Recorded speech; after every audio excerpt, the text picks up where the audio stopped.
My name is Erin and I'm the Learning Services Manager within Standard Life. The first part of my role is as a people manager. So I manage 10 people within my team and I'm responsible for the day-to-day operations within the team. I get involved in a lot of different projects without the Human Resources Department, and that means that I get involved in working with different areas of the business and in different initiatives that Standard Life are working on. I've got a very demanding job. Every day new things come up, I have to adapt to them all the time, so being very organised is quite important.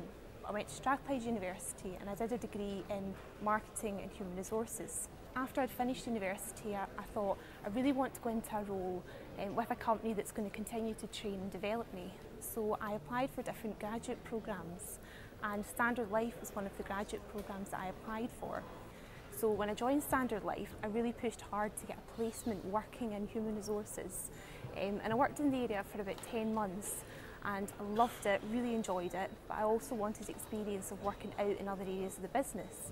So I left human resources and I went to work in sales, which gave me a totally different perspective on working for a company of this size. I know that I wanted to be in a successful job because I'm quite an ambitious person, but it was just trial and error to see what I enjoyed at university, and luckily for me it worked out.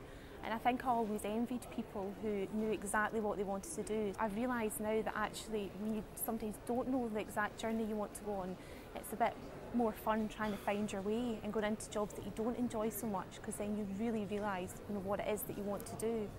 Within this company, I'm currently working towards another degree in HR. So I want to enhance my theory and knowledge of the subject area. And I've got a mentor in my current job, which is fantastic. So she's given me a bit more guidance on certain areas that I need to have more experience in order to get to a role that I want to get to. Dad works as a painter and decorator and he runs his own business, and my mum works for Lloyds TSB in their bank. And there was no pressure on me whatsoever when I was growing up to achieve something or to do a particular job. And I think for me that was great, because I tend to put quite a lot of pressure on myself, and I think if I'd had parents who were putting a lot of pressure on me, it might have been too much.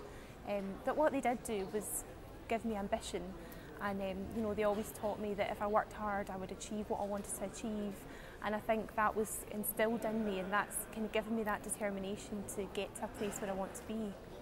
My dad wouldn't let me near a paintbrush. It's not one of my areas of expertise. I wouldn't say I loved school, because I think everyone goes through situations and experiences at school which aren't great, and it's you're trying to learn where you fit in and what friends you want to be part of, so it's difficult, but I did enjoy school. It's not good enough just to have loads of qualifications and have the knowledge and the theory in a subject. I think you can't undermine how important it is to have practical experience. And if I think back to my school days and when I was at university, I think I would have done a lot more to try and get more practical experience in the area that I wanted to work in. I had part-time jobs at the weekends and I was working in them, but they weren't particularly relevant to the field that I wanted to go into. I think I'll always have doubts about my ability to achieve and succeed in a certain role. But it's amazing how you can get over that as time goes on. When I was younger and I was deciding what I wanted to do going forward and at university, I felt disappointed that I didn't know exactly what job I wanted to have. So I didn't want to be a doctor or a lawyer, and that stressed me out quite a lot. And looking back, I think it's fine not to know exactly what you want to do. And sometimes it's only through trial and error and working in different professions and in different industries that you realise what it is you enjoy. And sometimes if it takes that bit longer, it doesn't matter, because you'll get there in the end with it.